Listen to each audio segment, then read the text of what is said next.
অনেকেরই বলতে শুনি, ডাক্তারবাবু সিজার করার পর থেকে আমার কোমরে প্রচন্ড ব্যথা হয় বা মাঝে মাঝেই ব্যথা হয়। এই কথাগুলো কিন্তু আমরা প্রায়শই শুনি। তাহলে এটা আমাদের বুঝতে হবে যে সিজার করলেই কি কোমরে ব্যথা হবে? এবার সেইটার জন্য কতগুলো নিয়ম, মানে কিসের জন্য ব্যথা হতে পারে সেটা আজকে বলবো। ফার্স্ট হচ্ছে, যখন প্রেগনেন্সিতে থাকে কোনো মা, তাহলে কিন্তু সেক্ষেত্রে তার অলরেডি একটা প্রেশার পড়ে স্পাইনের উপর।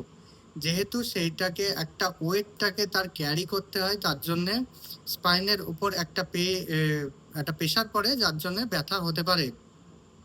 2 নম্বর, যদি কারোর ভিটামিন ডি কম থাকে তাহলে কিন্তু স্পাইনে ব্যথা হতে পারে।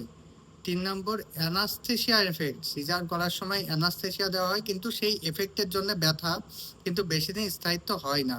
যদি কারোর ব্যথা স্থায়িত্ব হয়ে থাকে সিজার করার পরে, অ্যানাস্থেসিয়া দেওয়ার পরে, হ্যাঁ, তবে কিন্তু হতেই পারে, হবে না বলছি না, সেক্ষেত্রে ডাক্তারের পরামর্শ নিতে হবে।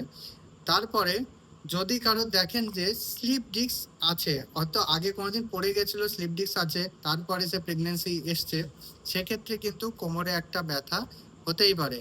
এরপরে যখন প্রেগনেন্সি পিরিয়ডটা কেটে যায়, তখন কিন্তু অ্যাবডোমেনের মাসেলগুলো অনেকটা ফ্লেক্সিবল থাকে এবং অনেকটা ঝুলে যায়।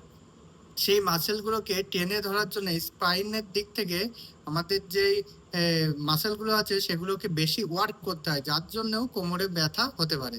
এই হচ্ছে কতগুলো নিয়ম সিজার করার পরে বা কোনো অপারেশন করার পরে যদি কারো কোমরে ব্যথা হয়, তার কি কি কারণে হতে পারে বলে দিলাম।